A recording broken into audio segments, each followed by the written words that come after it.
Mm-hmm. Welcome to the fold, Travis.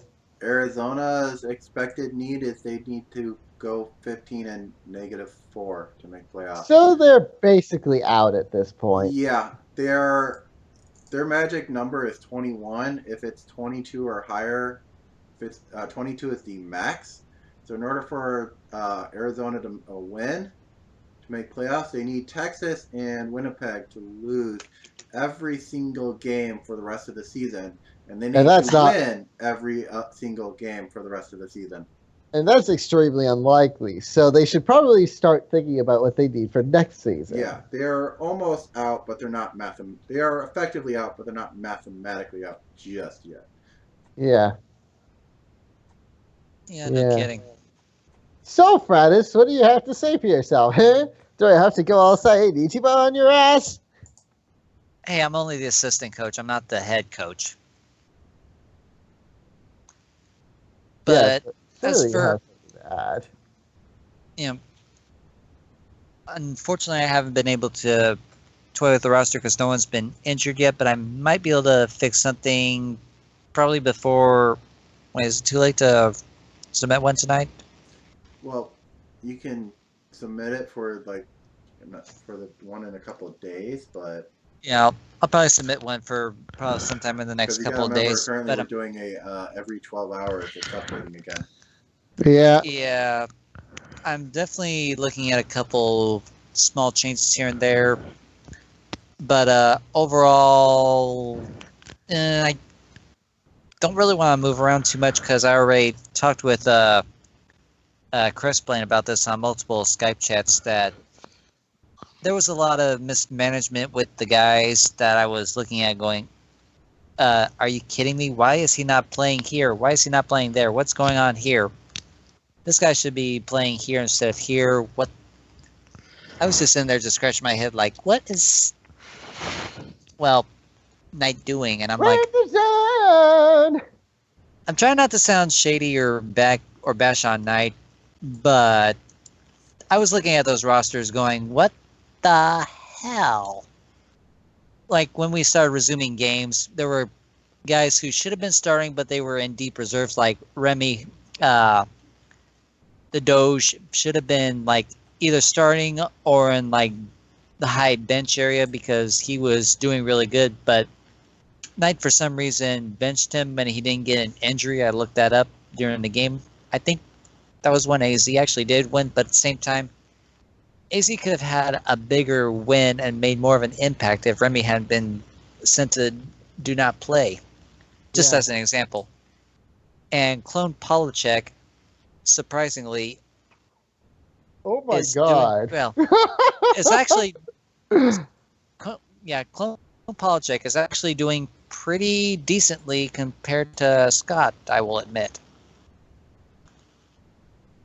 Just overall, like, when I was looking at his averages and stuff like that, I was like, well, it's not showing up on here, but from what I've Well, I mean, seen in my, I guess he had to be different from the original somehow, just so he could say, "Oh no, he's not a clone." well, not Anyway, gonna. let's move on. We don't need to. Anyway, Again, I don't want to really focus so much on the players, so much as the team in general. So, yeah, just the uh, team in general. Just the team in So I general. imagine, I think the one thing the team will need to do going into free agency, they need to fight for Morgan McCarthy, because That is yeah, definitely yeah, something is that that's is going to pretty be much fought for. the one thing that needs to be unsaid here.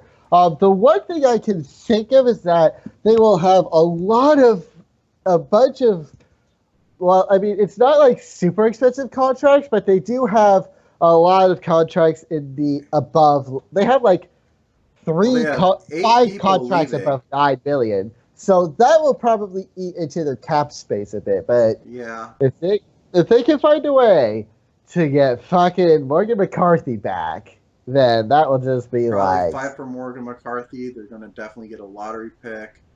Uh, and then maybe try and fight for maybe one more, and then just do grab the rest from like the fill category.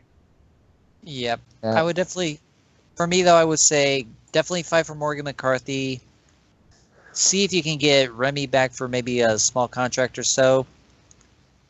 Everyone else, you can either let go because the politics are going bye-bye. Justin,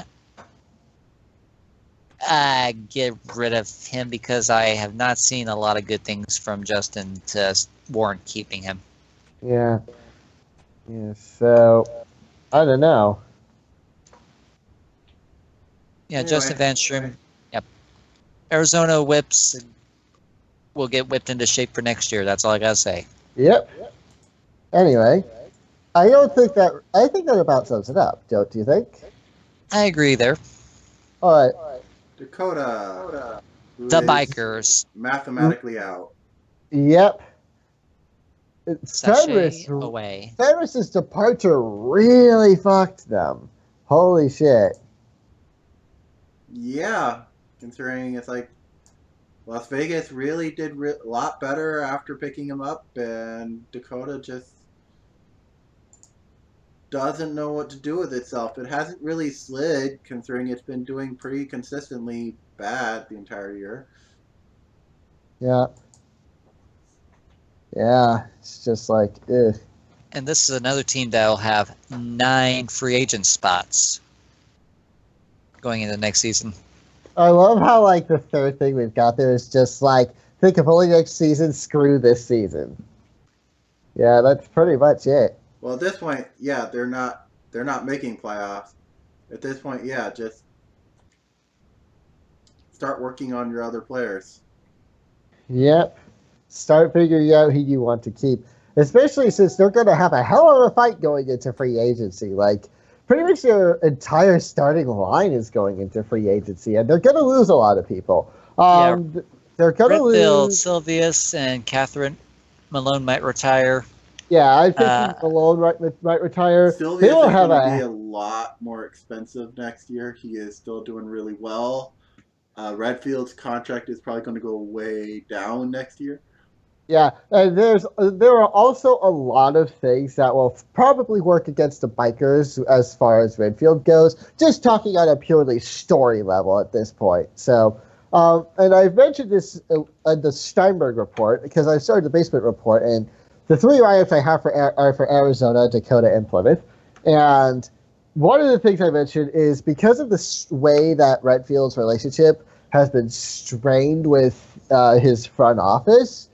It's not necessarily a guarantee Redfield will be going for them like the last decision we had. It's still going to be a decision, but it's going to be a bigger decision, basically. Pretty much. Though to be and fair, I don't Dylan expect it to end the same. Is having the problem this year in that he's more of a small forward, being forced to play a power forward all year. Yeah, and then they're also going to have to find a new power forward star. Yeah, they're going to need a new power forward. They're going to need a new center. They have a lot of people who they can be good, but yeah, they need to find out what doesn't work and get rid of it. You have, if you have like someone you really want to just buy out. Actually, no, I don't think there's anything one on there that I would really say. I think Nika Mishima is doing pretty good. Nika's been doing good. He's doing okay. You know, I might think of buying out would maybe be Sixtra. Yeah. I think Sixtra is getting up there in age, isn't he? No, 2011. Oh, there you go. Yeah. But he's still not very good. Like that fucking field goal percentage. What the fuck is that? Like, well, he also hasn't played much, but yeah, if you want, buy out Sixtra. Or actually, do they have the cap to buy out Sixtra? No, they don't. They do. They have 18 mil on cap, so they could buy out Sixtra, getting ready for, and then have even more cap space for next year. They'll have beast mode cap space next year. Yeah.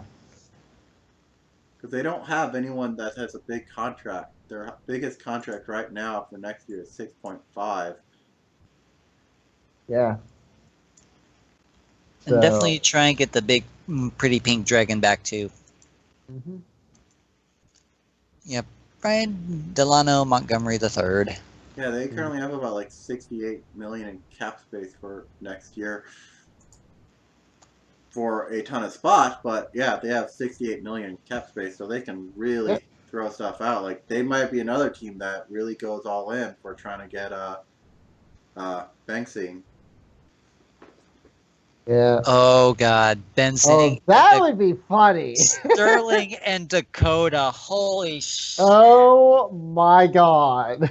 Don't give Harlow that idea. Texas does not need to face Stinky like every month or two. Oh, well, I'm almost tempted to tell him to go for it now. Oh my God. Well, it also depends on what the amazing. Dakota GM decides to offer him. But yeah, Dakota has enough cap space that they can throw big contracts at a few players. That would be amazing. Anyway, since this team is pretty much out, no need to focus too much on it. Last team, Plymouth. Taproots. Oh, Travis, you fucked up. You fucked up big time. Holy shit. Tell me more. Tell me more. Yep.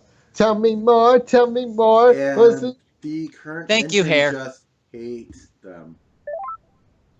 Oh, do we have Puppy back? Yes, we do. We have Puppy back. Puppy! Plymouth has only won one game since the last assessment. That is really bad. Wow. They're also getting close. They had a season record loss of like 18 kills, the loss streak, and they're approaching that again. Oh my God. They're currently on a 16-game loss streak. Yeah.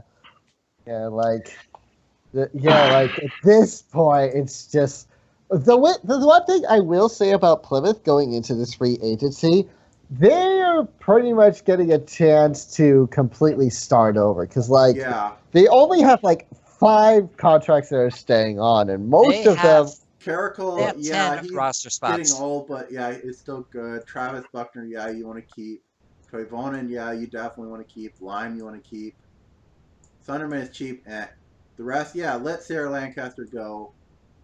Pretty much anybody. Pretty much all the old blood can go. Cheeseburger can go. Lancaster can go. Don't even consider them. Just bye. Have fun. Start working on a lot younger talent.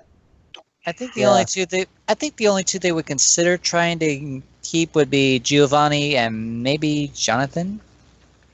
I'm not. That's only a maybe. I could be wrong.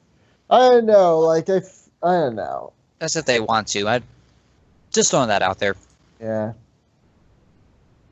Yeah.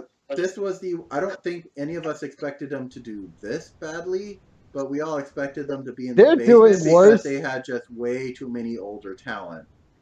Way too much, yeah. But still, it's when you see the lineup, I just don't get how bad the season turned out to be for them. I mean, Buckner, Lime, Lancaster.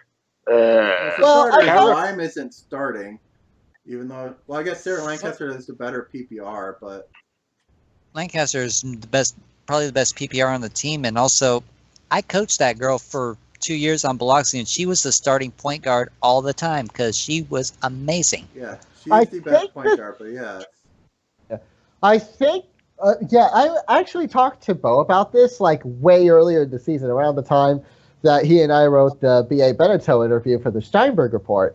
And he mentioned that there was so much wrong with the bench of this team. It really came down to the bench of this situation. It was just not good enough. Yeah. They have a few really good players, and then after that, it's just like, bleh. Yeah, looking at their last game against Bangor, Sarah Lancaster, 22 points, 1 rebound, 4 assists. That may not look like much, but that's probably better than Nia Lime would probably do, given the amount of time from the look of things. Because Nia Lime was 6 for and only got 30 minutes versus 32 minutes from Sarah Lancaster, and Lime only put up 9.